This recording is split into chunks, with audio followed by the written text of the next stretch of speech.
Okay, today I want to talk about finding a lease option or a lease to own investment, maybe called rent to own, lease with the option to buy. These are all kind of synonyms that are used for the same thing.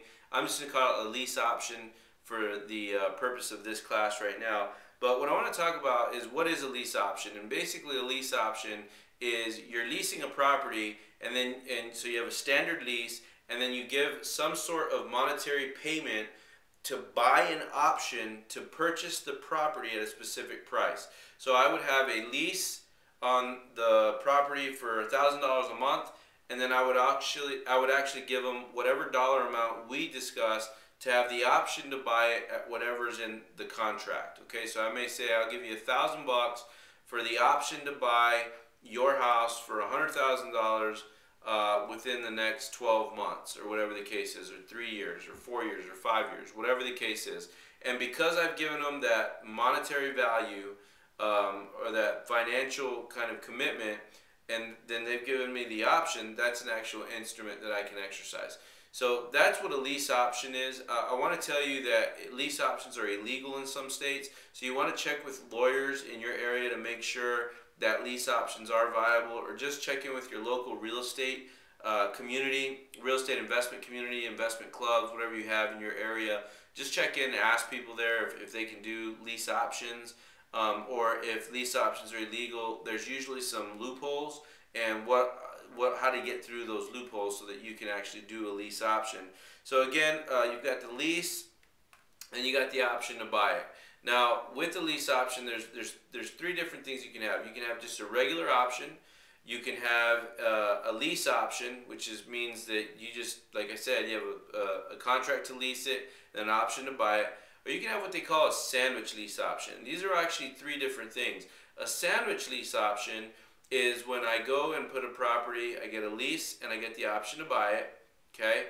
And then what I do is I turn around and I lease option it to a prospective, what we would call a tenant buyer. Okay, so I put myself in the middle, therefore creating the sandwich lease option. So let's say that this is the seller of the property. I approach them, get a lease option. In my contract, I make sure that there is not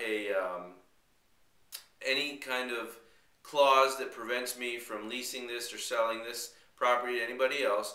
And then I get my little blue pencil here. This is the tenant buyer, and I put myself in the middle. Maybe I give this person $500 for the option to buy their house with a $1,000 a month lease, and then I turn around and sell it to this tenant buyer with a $5,000 option that they have to pay me. Okay, and I give them a lease for $1,300 a month. So therefore, I'm paying this guy $500 and $1,000 a month. Okay, but the tenant buyer is paying me $5,000 and $1,300 a month. So I would make the $300 a month cash flow, and then I would also make the $4,000 profit because he's giving me $5,000, although $1,000 of that is going to the homeowner, the original homeowner.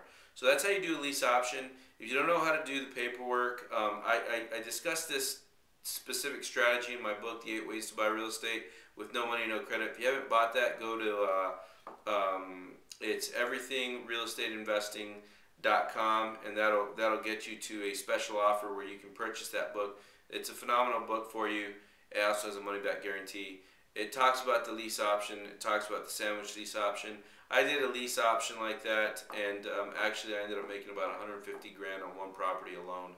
It's a phenomenal strategy. You can make a lot of money with it, and it's something that you definitely want to have in your arsenal. Hope that tip helped, and I'll see you on the next video.